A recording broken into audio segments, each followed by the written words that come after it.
Hello, all. Thank you guys all for joining us today. Good morning, good afternoon, and good evening, wherever you are in the world. Thank you guys for joining. We appreciate you all taking some time to be able to join us for a joint webinar between Citrix, NetScaler, and Red Hat today to talk about scaling and protecting Red Hat OpenShift deployments with NetScaler. We're going to go ahead and get started. Please, just a couple things to note. There should be a Q&A chat box for you guys to all put in your questions in there. We have a jam-packed agenda for today, so we're going to try and get to everybody's question as we can, but just go ahead and put them in the Q&A chat. And if we are unable to get to questions today, because again, we got a jam-packed agenda, we will get to them in the follow-up email.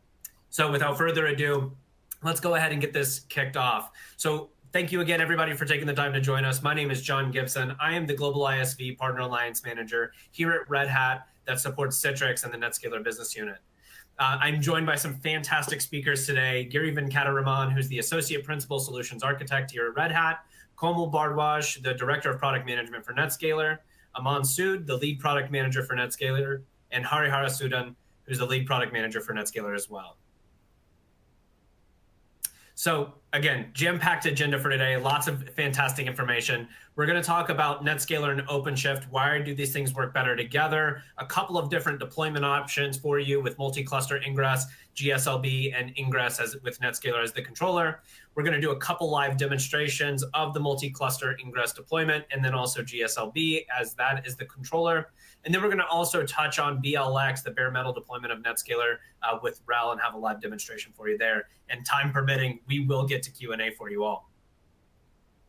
So I do want to start you guys all off with just a quick statistic from Gartner. By 2027, more than 90% of global organizations will be running containerized applications in production, which is a significant increase from fewer than 45 in 2022. And this is a really important statistic for us here at Red Hat, because when we look at just the infrastructure of organizations today, where they're planning on going, how it's been in the past, we really see containers and OpenShift as the container platform as a major disruption as to how VMs were back in the day. We see containers being the absolute future of infrastructure as we know it. So we want to make sure to be able to provide top-notch support, a top-notch solution with top-tier partners like Citrix and NetScaler for our clients in order to do the things that they need to do for their clients. So when we think about an application platform, you need to have one that's trusted, comprehensive, and consistent. We'll talk about all these things and why OpenShift Container Platform and NetScaler are the two key platforms here that provide and tick all of these different boxes. So without further ado, actually, I'm also going to talk a little bit around the Gartner Magic Quadrants that we do have. So OpenShift Container Platform, again, is that trusted, reliable, and consistent platform, regardless of where you are looking to use it and how you're looking to use it. And it's not just Red Hat that likes to tout that. This has been proven by our peers in the market. And you can see here, Red Hat is a leader in the Gartner Magic Quadrant for two different options. And this is just from 2024 for container management, and then also for cloud application platforms as well, with the one on the right being the most recent one as of November 4th. So very excited to have that. And again, the trusted and reliable platform for you. So now, without further ado, Giri, I'm going to pass it over to you to talk a little bit around Red Hat OpenShift, give an overview around what that is, and then we'll dive into the NetScaler side. So Giri, please. Okay. Thank you, John. So great introduction to OpenShift as an application platform here. And this visual in front of you really tells that story of why it is a complete application platform. You start from the bottom, where it can operate on a variety of environments: virtual, private, public cloud, edge. And then it's built on, John talked about a trusted platform. It's built on Red Hat Linux, which is a very trusted platform by a lot of our customers worldwide, very widely used today. On top of that, what makes it a more complete application platform is that it has the ability to, for you to deploy and run traditional applications. Think about N-tier, 3-tier applications. Think about cloud-native apps. Think about microservice-based applications, things that you're modernizing today. And then let's take that further into AI and ML workloads, right? And so as an application platform, Red Hat OpenShift really provides the ability for you to deploy and run all of these types of applications. And then to add to that, we have a lot of open source communities, which are upstream communities that are part of our innovation cycle that we bring downstream as part of Red Hat OpenShift, harden it to be enterprise grade, and provide you with that stable, consistent, and secure scalable platform. And then to round it all off, we have a very robust ecosystem of partners that helps us provide that complete application platform. So next slide, please. Okay, there we go. So this visual here is really intended to show why Red Hat OpenShift is preferred over other platforms today as an application platform. And one of the main reasons why it's reflected in the the latest Gartner Magic Quadrant around cloud application platforms. If you look at as a comparison, other Kubernetes platforms, what other Kubernetes platforms provide is akin to an engine, a car engine. Now, you want to make it a bit more of a complete offering, then you need to add some services on top of that, on top of the basic Kubernetes cluster services that a platform might provide. And so you start adding monitoring, logging, security, et cetera, some of the core concerns that you have and the core capabilities that you want on top of Kubernetes. And then if you look at OpenShift Container Platform, it really comes with all of that built in. So when you as a customer adopt OpenShift Container Platform as an application platform, all of those concerns and capabilities, monitoring, logging, observability, et cetera, all of those come along with the ride, right? So you are getting a complete car. And then to top it all off, we have managed OpenShift services, like, for example, Red Hat OpenShift services on AWS, ROSA, and ARO, Azure Red Hat OpenShift, which are complete, fully managed services. And that really provides that support and operations and the SRE support that you need in order to manage the whole platform. And if you as an organization are in the business of delivering applications, for innovative applications for your customer, and you don't want to be in the business of managing the underlying platform, then managed OpenShift services for you. And then if you want to even supercharge that with so-called a remote app, so to speak, we have advanced cluster security that we provide on top of OpenShift, as well as advanced cluster management services. And that all comes as OpenShift Platform Plus. So hopefully that gives you a great overview of what Red Hat OpenShift has to offer for you as customers. And so with that, I'm going to hand it over now to Citrix, to NetScaler, and talk about their offering on OpenShift. Komal? Yeah. Thank you, Giri. Hello, everyone. I'm Komal Bhardwaj. I'm a part of the NetScaler product management team. And I've been working with NetScaler for about 6.5 years. And nearly 4 to 4.5 years of that has overlapped with a lot of customer journey with Red Hat OpenShift and with other Kubernetes platforms. And when I talk to my customers, a lot of them are on Red Hat OpenShift. And as Giri was saying, that they're looking for end-to-end, well-managed, production-ready, enterprise-grade Kubernetes platform. And that is where we see a lot of customers choosing OpenShift and also NetScaler along with it. So I'll talk a little bit about what NetScaler does for the OpenShift environment and how NetScaler makes your applications enterprise grade. In fact, we did a webinar about 6 or 7 months ago about the same topic, where we went into detail of how NetScaler can be used in front of an OpenShift cluster, inside an OpenShift cluster, to provide secure, and high-scale application delivery. So this webinar is geared towards the advanced use cases. We'll go into the advanced use cases, and we have a very exciting demo coming up also. But in case you're watching this webinar for the first time and you've not seen the previous one, I do highly recommend you to go and check out the previous recording, in which we have spoken about how NetScaler can work as an ingress in front of OpenShift clusters and as a secure ingress inside the OpenShift cluster as well. Okay.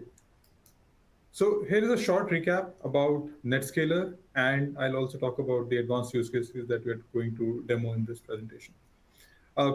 NetScaler is very well known as an application delivery controller in the IT networking domain. NetScaler has been delivering several powerful, high-scale applications across the decades. There are core primary reasons because of which NetScaler is used, which is load balancing, TLS termination, AAA, a web application firewall, routing layer 4 and layer 7 traffic based on HTTP, TCP, UDP headers, rewriting, responding to application requests and responses so that your web servers are not doing those jobs, but a dedicated networking and dedicated application delivery controller is doing that job. And the great thing about NetScaler is that all of these things are done at once in a single pass architecture, where you apply the configuration on the incoming traffic, we open the packet once, and then we do all these operations, and then we take the decision whether to send the traffic back to the backend servers or back to the clients.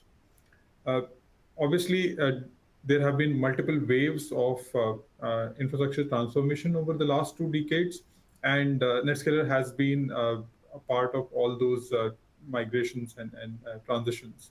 NetScaler started as a hardware ADC, application delivery controller, which is still in use in a lot of our customer base. And then NetScaler started being used heavily as a virtual instance in front of OpenShift clusters, in front of general purpose VMs, also in front of public cloud applications as AWS EC2 instances, or as Azure VMs, or as Google Cloud VM. So NetScaler has been available in different form factors, and of late as a container, Docker container running inside OpenShift cluster and inside other Kubernetes clusters as well. Because there is a fleet of NetScalers that the customers manage, there is a unified management plane. We call it the NetScaler console, erstwhile NetScaler ADM, which is used to manage the whole lifecycle, licensing, observability aspects of all the different set of NetScalers that the customers run. So this is a short introduction to NetScaler. I'll talk about how NetScaler is used for Kubernetes and more specifically OpenShift. Just like the way NetScaler is used in front of traditional VM or bare metal based applications, which are often 3-tiered web application, NetScaler is also used in front of the modern Kubernetes and OpenShift applications. NetScaler provides layer 7 and layer 4 traffic management capabilities, such as TLS termination, very, very important, so that your backend servers are receiving HTTPS secure traffic, and they are not doing the heavy duty decryption and encryption of HTTPS traffic. NetScaler also does smart content routing so that you can route your incoming application traffic to the appropriate backend pods, be it for your mobile application or for your desktop applications or for some IoT applications. So all that logic of smartly routing the incoming traffic to the right application pods is there available in NetScaler. And that is configured through the ingress controller. NetScaler also works as a multi-cluster and a GSLB router. We'll go into these specific use cases in this webinar. And NetScaler also protects the application through web application firewall, bot management, authentication, authorization, policies, etc. So now coming to the exciting part of this webinar, there are 2 advanced use cases that we'll be talking about. And these are based on customers who have deployed NetScaler in front of OpenShift clusters for for 6 months, for several years, and now they want to expand this deployments to make it even more, to increase the scale. So first thing that we have learned from our customers is that they want NetScalers to be used in front of multiple Kubernetes clusters. Again, if you want to learn more about how NetScaler is used in front of a single OpenShift cluster, I'll recommend you to see the previous webinar.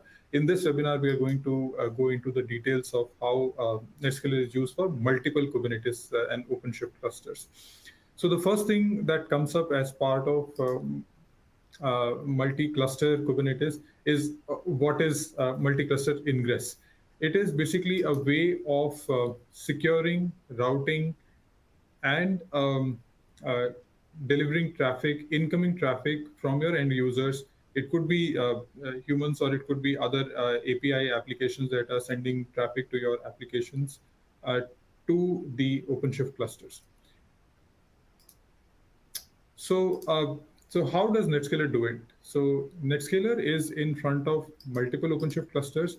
Typically, these multiple OpenShift clusters are used for several reasons. One of the reasons is that if the customers want to upgrade an OpenShift cluster, let's say from 4.10 to 4.12, if you want to upgrade your OpenShift cluster. So then to reduce downtime, you would want to have these two clusters running traffic in tandem, and you would want to bleed traffic from the older version to the new version over, let's say, 1 day, 1 week, or maybe a month, so that you can ensure that there is no downtime.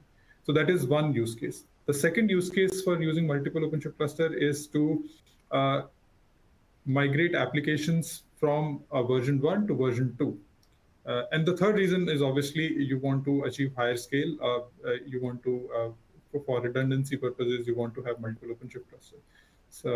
So the key thing that we'll do in this demo is show you how a single NetScaler can be in front of multiple OpenShift clusters, and the NetScaler can take decision whether to route traffic to cluster 1 or cluster 2 or cluster 3 directly to the appropriate application pod. So this is one advanced use case that we'll go into the depth. The next use case is another interesting use case where NetScaler is used as a GSLB router. So let's understand what is GSLB first. GSLB is Global Server Load Balancing. This is essentially a method of routing your DNS traffic to different sites, or to different zones, or to different regions in public cloud, to increase the availability of your application, to improve the performance of your application for different geos, and also for disaster recovery and for scalability purposes. So NetScaler has been used as a GSLB solution for several years. For the Kubernetes and for the OpenShift environments, what we have done is we have automated the GSLB functionality. So through this, imagine there is a NetScaler in front of two OpenShift clusters or multiple OpenShift clusters, which are spanning across different zones, let's say East Zone and West Zone. NetScaler can assess the health of an application pod inside East Zone OpenShift cluster and decide whether the traffic should be sent to East Zone or to the West Zone based on the health of the application, or based on the other load balancing algorithms that you have defined. One of the most common ones is static proximity. You want users from East zone of a country to go to the East Zone data center, and so on. The other reason is for ensuring that there is least latency that your end users observe. Sometimes geolocation is not the best routing mechanisms. Sometimes it is the least response time. Maybe the region which is geographically closest to the users is experiencing some issues, some networking issues, some infrastructure issues. So it is best to automatically route those users to a different region momentarily, maybe for 1 hour, for 1 day, etc. So you want these decisions to be taken automatically, and this is what NetScaler GSLB does for the OpenShift clusters. And we'll see a quick demo of that as well. So with that, I would hand it over to Aman, who is going to do all these exciting demos and take you into these advanced use cases. Okay, Aman, over to you. Thanks, Komal. Hello, everyone. Hello, everyone. I'm Aman Sood. I'm a lead product manager with NetScaler, and I'm working in the cloud NetScaler. So as Komal mentioned, we have some exciting demo for you. So, okay, so the first demo is for a multi-cluster. And what multi-clusters? Basically, multi-cluster is when you have to move clusters running an application and shift Kubernetes environment. So earlier, when Kubernetes started, you could deploy your applications in a cluster, but as it grew, there were requirements of isolating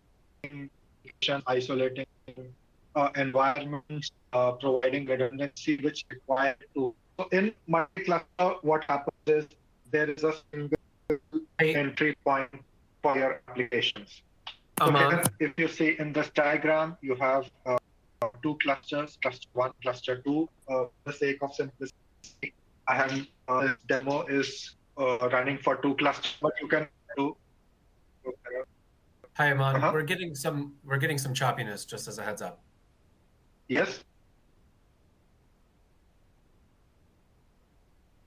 So Aman, maybe if you can switch off your camera, that might help in saving some bandwidth.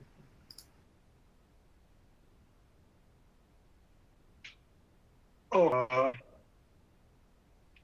so is it better now? Switch off my camera. Yeah. Is it better now? That is better. Yes. Thank you. Okay. Thanks, John. So as I was saying, multi-cluster. What multi-cluster does, it provides you a single entry point to access your applications, right?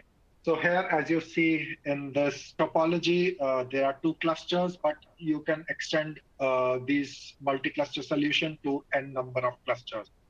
And if you have an application deployed in these 2 clusters, it is exposed to the external world with a single IP. So there is no need to have multiple IPs and then figure out how you're going to distribute the load, right? It's a single IP, and NetScaler is going to decide based on different load balancing algorithms, persistency on which class it selects to serve the application. And it's supported for HTTP, TCP applications.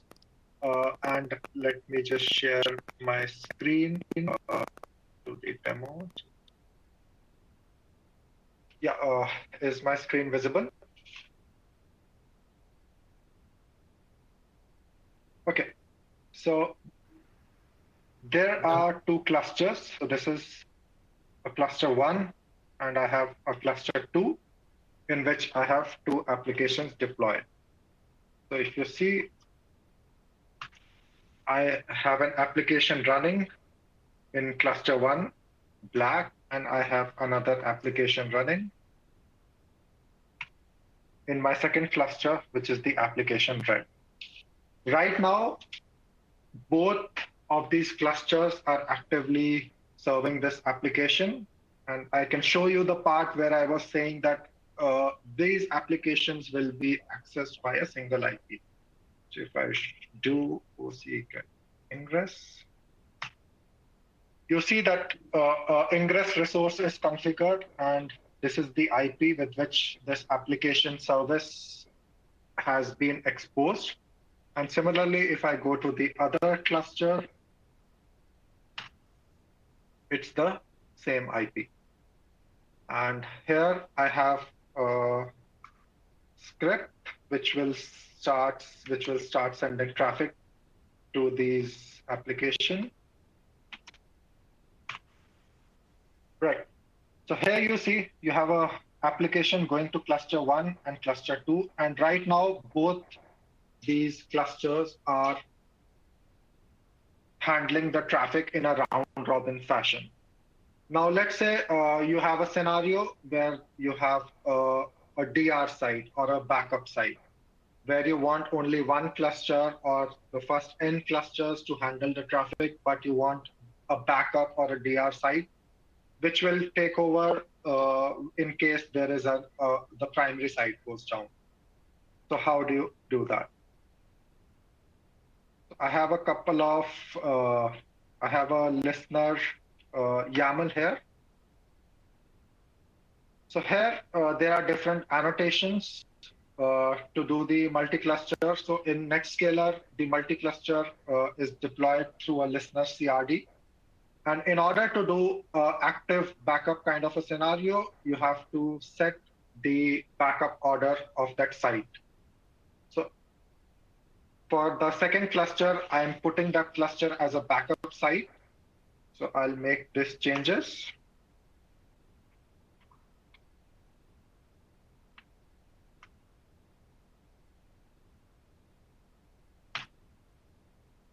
So once this change is done, you will see here that the counter for the second cluster has stopped. And it's the first cluster that is handling all the traffic, because now the second cluster is my backup cluster. Now let's trigger a failover. So what I will do is I will disable the ingress on my first cluster.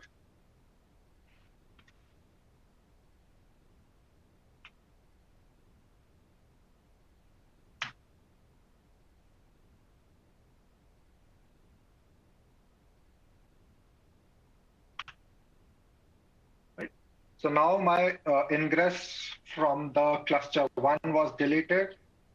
And now you see here, the cluster 1 is not handling any traffic because there is no ingress resource. But you see that, okay, because the cluster 2 was a backup, it is now taking this traffic. So moving on, let me just apply this again so that you will see that once my primary site has come back up, it has started to serve the traffic, and cluster 2, because it was a backup site, it has stopped taking the traffic in. Now let's consider this, right? Let's extend this to a scenario where you are doing an upgrade. So as Komal mentioned, there can be scenarios where you are either upgrading your cluster, your OpenShift cluster itself, or you are upgrading the application.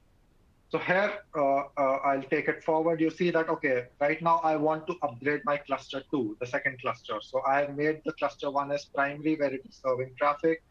Cluster 2 is not serving any traffic. I go for an upgrade. But then once I upgrade this, I want to make sure that I don't want to send the entire traffic cluster to do a canary deployment where there are only a certain percentage of traffic goes to this cluster. So how do I do that? I'll just delete this ingress resource from cluster 2 because it was offline, it was not there, so it won't have any effect on the traffic. The first cluster is still handling it.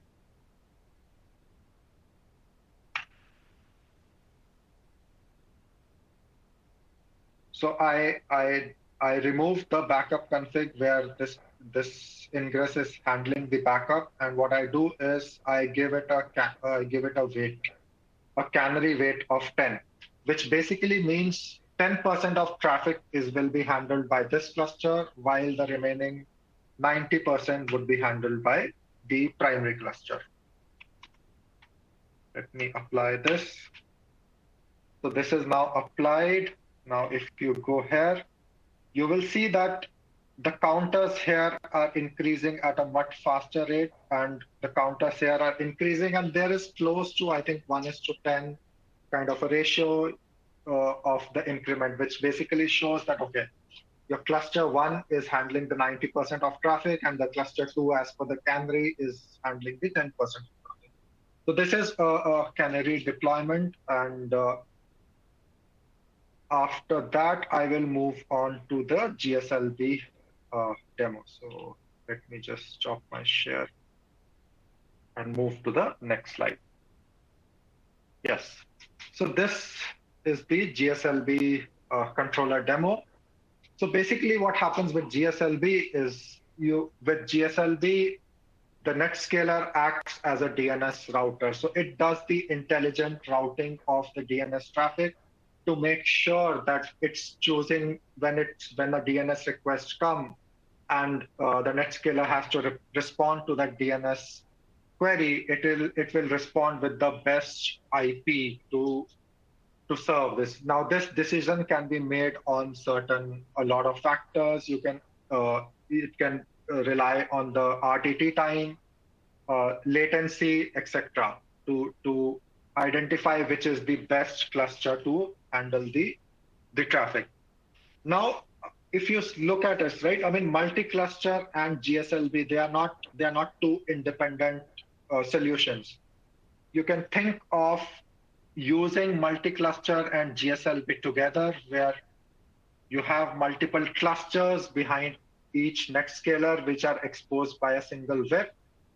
And then you can take advantage of the GSLB part as well as multi-cluster part to make your application available, highly available. So moving on to the GSLB part, I will just change my project.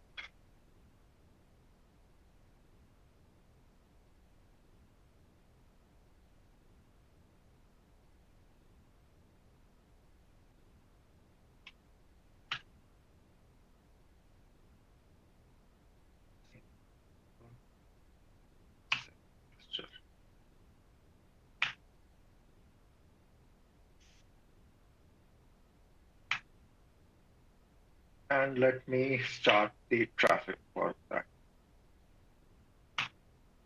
Right. So if I go back to my slide, here you see our two clusters, which are being front-ended by two different NetScalers with two different IPs. So when the DNS request comes for the domain, NetScaler is going to decide which of the two clusters are best suited, and it will respond with the IP, and the client then connects to the application.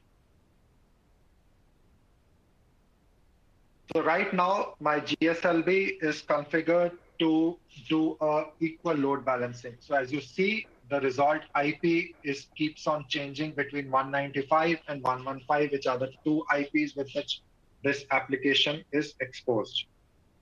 So going here, I will show.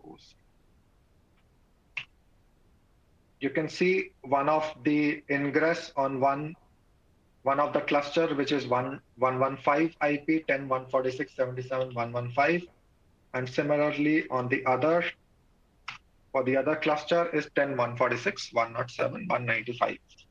So for GSLB, I will also follow the same scenarios here as I did with the multi-cluster. So let's say you want to make one of your application as a backup application. So this is performed by the GTP. So GTP stands for the Global Traffic Policy. So this is how you control the GSLB part, because GSLB is really the brain of the GSLB controller is basically the brain of the GSLB operation, where you are deciding how do you want to provide the application. So right now, if you see here, my traffic policy is configured as round robin, but you can create, NetScaler supports different type of traffic policies. Here, I have two destinations, which are basically the two services in the two different clusters. And right now, the weight of them is 50-50, which is an equal distribution. I will comment this, and I will make the weight as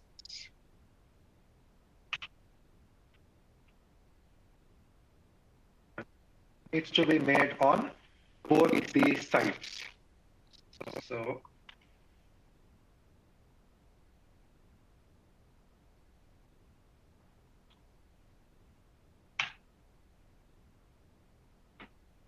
and similarly, on the other cluster, I will do the same.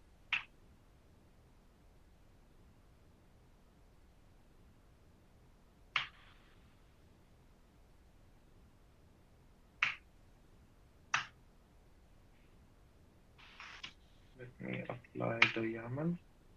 So the global traffic policy has been configured. One second.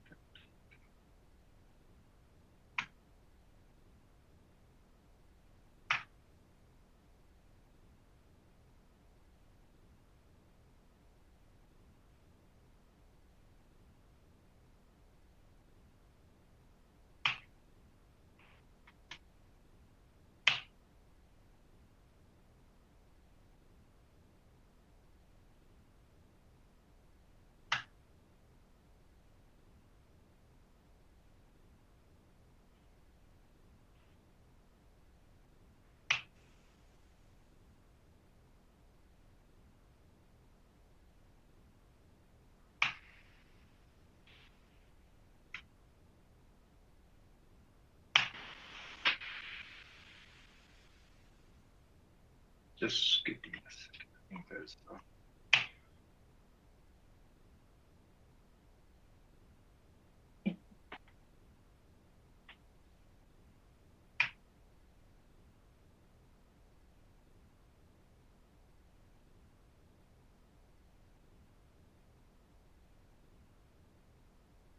I didn't comment it out. Sorry. I think that was.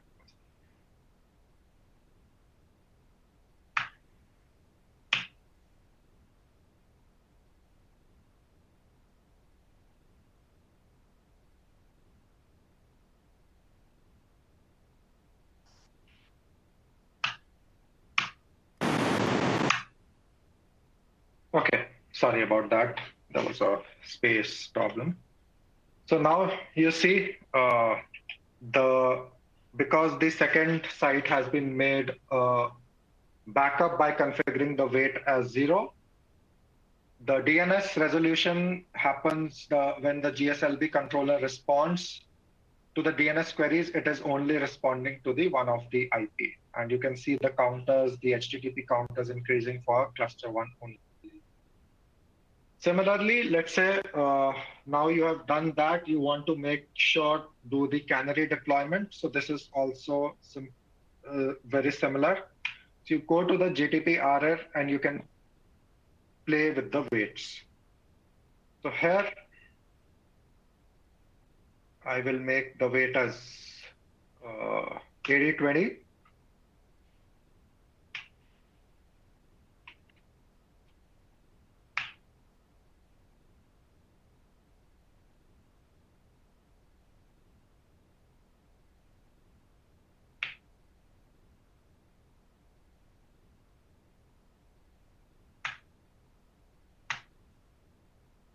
And I'll just stop here and start this count. So because GSLB with DNS, there are certain times caching involved. So you will see that the responses are there, but after some time you will see that, okay, let at this point of time, right? You are seeing that the first cluster, which was configured for the 8 to handle the 80% of traffic, now your DNS resolution is happening to that. And you can see the counts are increasing for that cluster. And the counts for the second cluster, which was made as backup, has been stopped. Now the traffic is increasing again, and you can see. But overall, if you see the ratio of the responses are in the order of like 80 to 20, which is 4:1. So this is how you can use the GSLB and the multi-cluster solution together.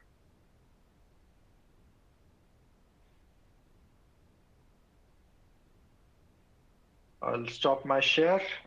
Moving on to the next slide. So just a very quick introduction to the GSLB controller. So basically, GSLB controller is the brain of GSLB operation. So its function is to distribute the application load across different data centers by using intelligent DNS routing. So different NetScalers communicate with each other. They will pass the messages about the load.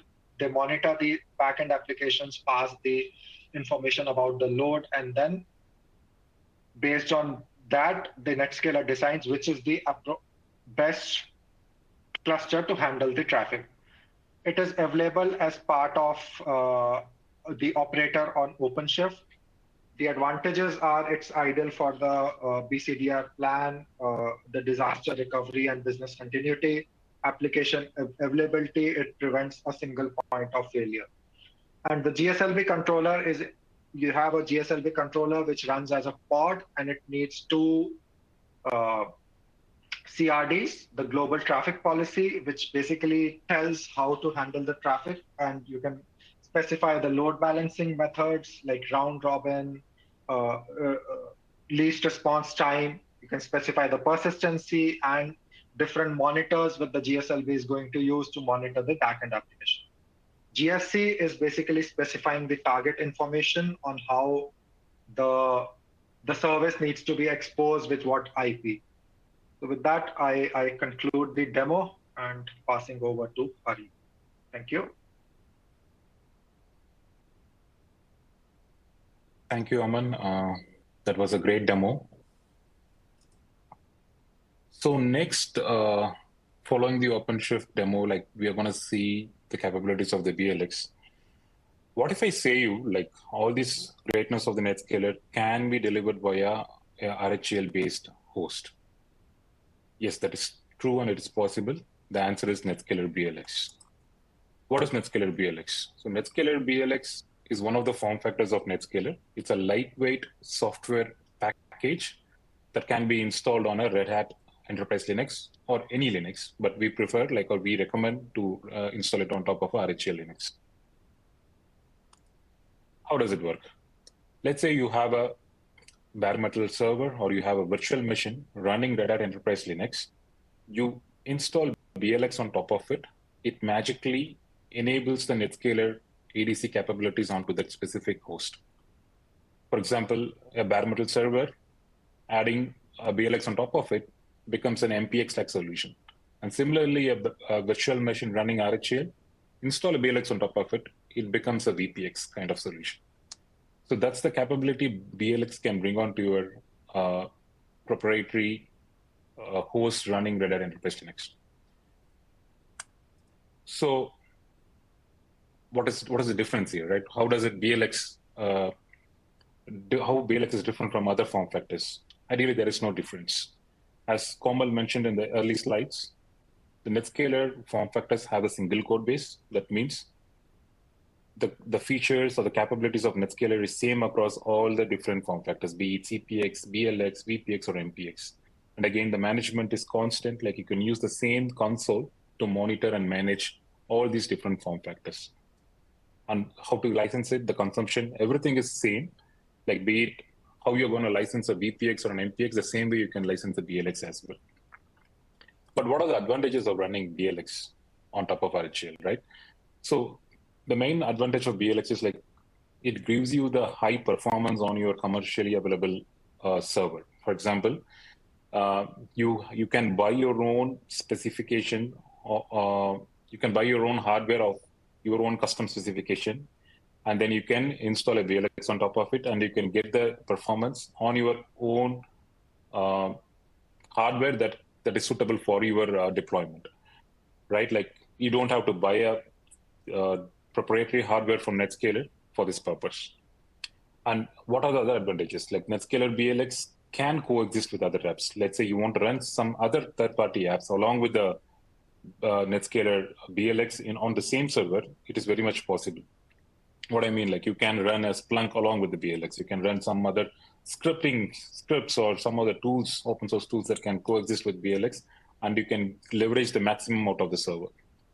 And the bare metal solution, basically bare metal is used like when you want high performance, that is pretty much possible with BLX through the technology called DPDK. We ensure there is no double copy because of the kernel layer. We directly take the packet from the NIC card to the BLX, and we ensure there's a line rate performance on your host. And we basically give the power of choice back to the customer. That means you can choose whatever you want.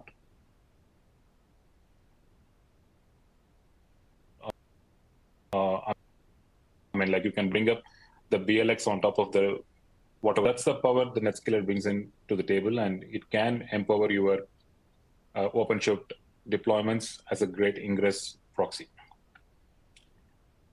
So NetScaler BLX is already RHEL certified. We did this certification a few months ago, and then it is already available in the Red Hat catalog. The software has been tested, and it is proven to run on the RHEL 8, RHEL 9 versions. You can find more information about that in the specific demo, also in the specific blog.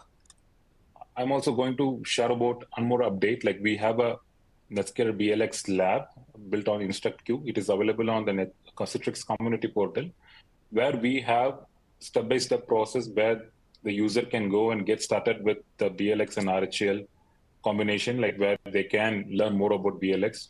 We have all the basic tests that you can do or to understand what the BLX is. It has the instructions to deploy BLX on an RHEL server. It tells you how to start a BLX, how to configure the BLX, and how to manage it. Okay, this is a self-paced lab so that you can go ahead and you can get started with it immediately. Let me quickly show my screen where I will, if possible, I will just show how to get started with this particular lab.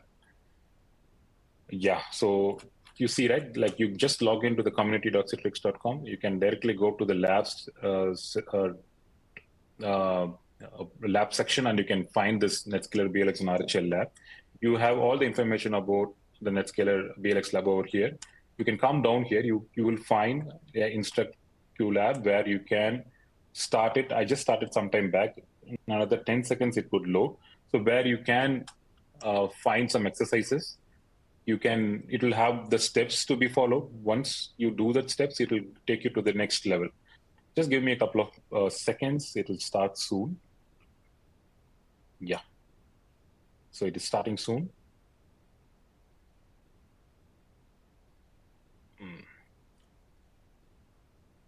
Okay. Yeah, start. So when you start the lab, you directly get into the CLI prompt of your Linux machine. So what happens is, at the background, we bring up a RHEL-based Linux virtual machine onto the cloud. You can see the addition of, or the version of the OS here.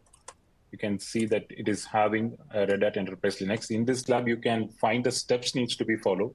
For example, you can just copy the steps over here. You can paste it. It will install all these essential prerequisites. We have already loaded this specific VM with the BLX RPMs. You can see all the RPMs already available. Basically, BLX is packaged as RPMs for Red Hat. Once you go into the specific directory, you can just do the installation of all these RPMs.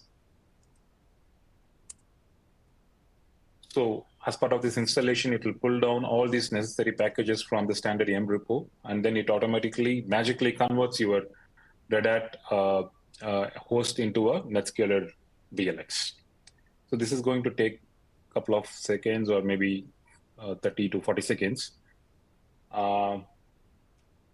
Meanwhile, I can just quickly check what are there any questions on this specifically? I don't see any questions. Okay. So I think see, you can find here like all these dependent packages are pulled out.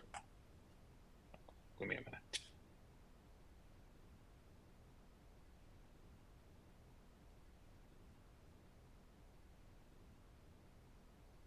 And it's already started installing. You can see the progress.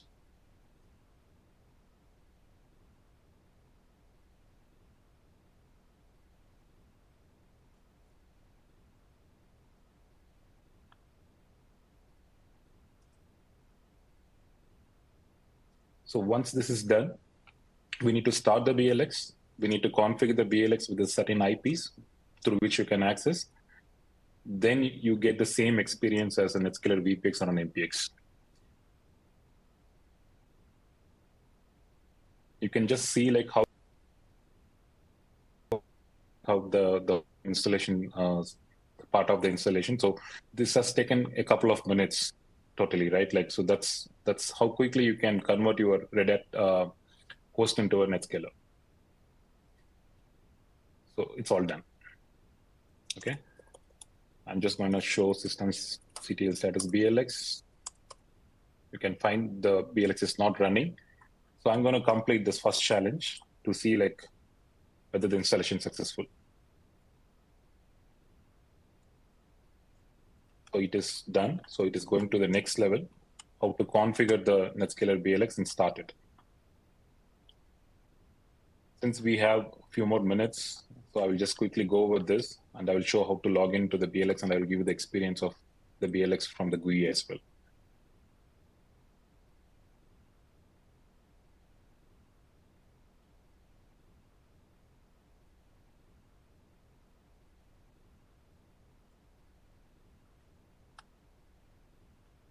Yeah. So basically, BLX is like any other Linux installation, Linux package installation. We completely configure this NetScaler BLX via a file called blx.conf, which is available under etc blx.conf. We go into this. We have some critical parameters. There are multiple parameters. I'm just going to talk about some critical parameters. Something called worker process. Worker process is nothing but the number of CPUs that you can bring up as part of this BLX. And you have another important field, which is the IP address. So in this specific lab, we have given the IP address to be used. If you see the right side instructions, you can see what IP address needs to be configured onto the BLX. Here it is given as 172.118.2.100. So I'm just going to change this with the IP address which we want to, with which the BLX should come up. And then I'm just going to add the interface and then the default gateway.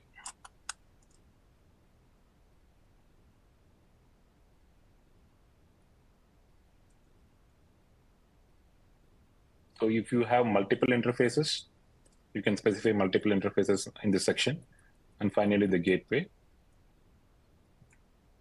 which will be the default route. The gateway will be the gateway for the default route onto the NetScaler BLX. So I've added everything.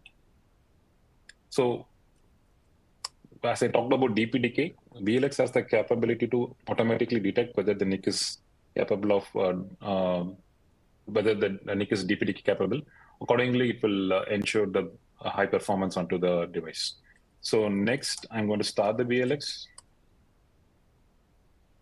The BLX is started.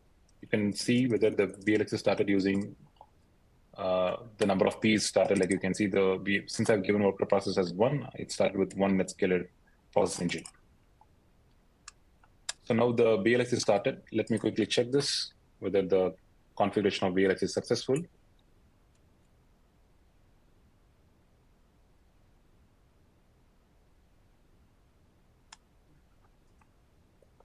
Yeah, it is successful. So I'm going to the next final step, like how to access the BLX. So there is a command to attach a public IP to this BLX instance running on cloud.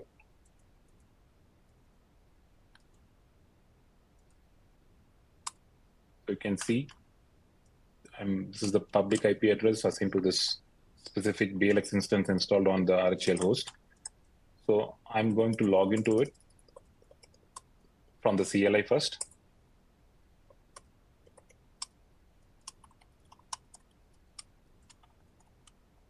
If you are familiar with NetScaler, this is the same CLI which you get on a VPX or a MPX. I'm going to the shell. I'm going to show this NetScaler is running on top of RHEL. You can see it's running on RHEL 9.3. Let me quickly go to the GUI as well to show you like the same thing. See, you have the same NetScaler GUI interface. I'm going to log into this.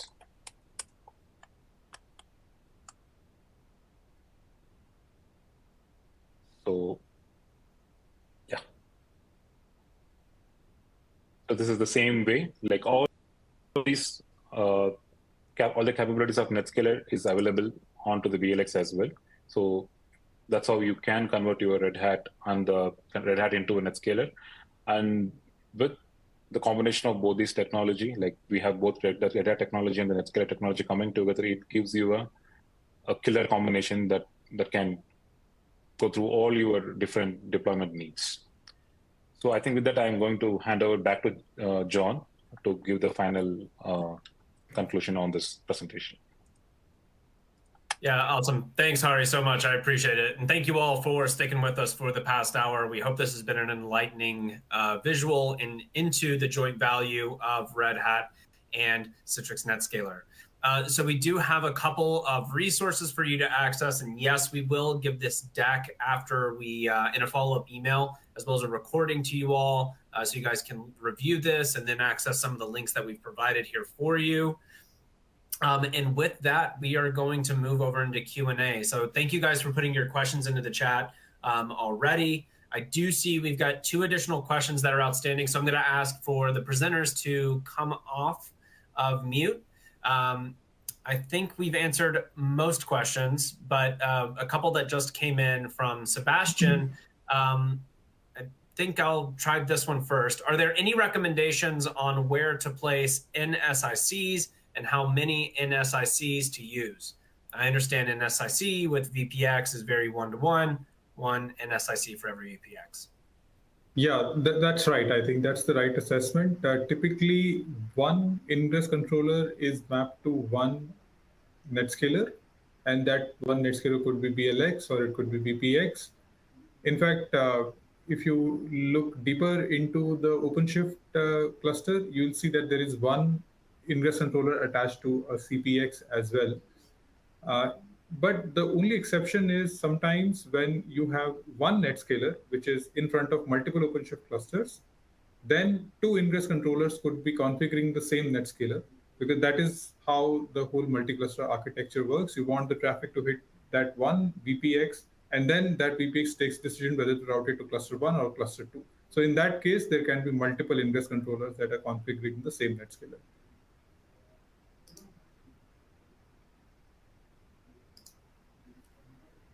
Hey, Komal, while we have you on, one of the questions that comes up often is, what are the use cases for when you should use GSLB versus multi-cluster ingress? And so our audience might be interested in knowing what the differentiation should be.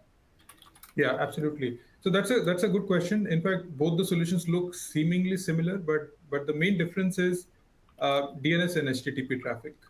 If you have to route traffic, HTTP or TCP traffic to multiple clusters, then use the multi-cluster solution. If you have to route DNS traffic to multiple clusters, then use the GSLB solution. Awesome. Thank you for that. And John, I think we're going to wrap up now. Yeah, no, absolutely. So thanks again, everybody. Thank you, Giri, for the question. Thank you, Komal, for the question and answer. Thank you all to all our presenters for presenting today. And last but not least, thank you for those of you that tuned in for the last hour or watching the recording. We appreciate you all sticking with us. Please feel free to look out for some of our future iterations of these webinars that we're going to be doing, whether they be featuring the OpenShift solution from a Red Hat perspective and NetScaler side, or the Ansible automation platform solution from Red Hat with Citrix NetScaler. So a big thank you and round of applause to everybody involved. Thank you again for having us, and we look forward to seeing you next time. Thank you all.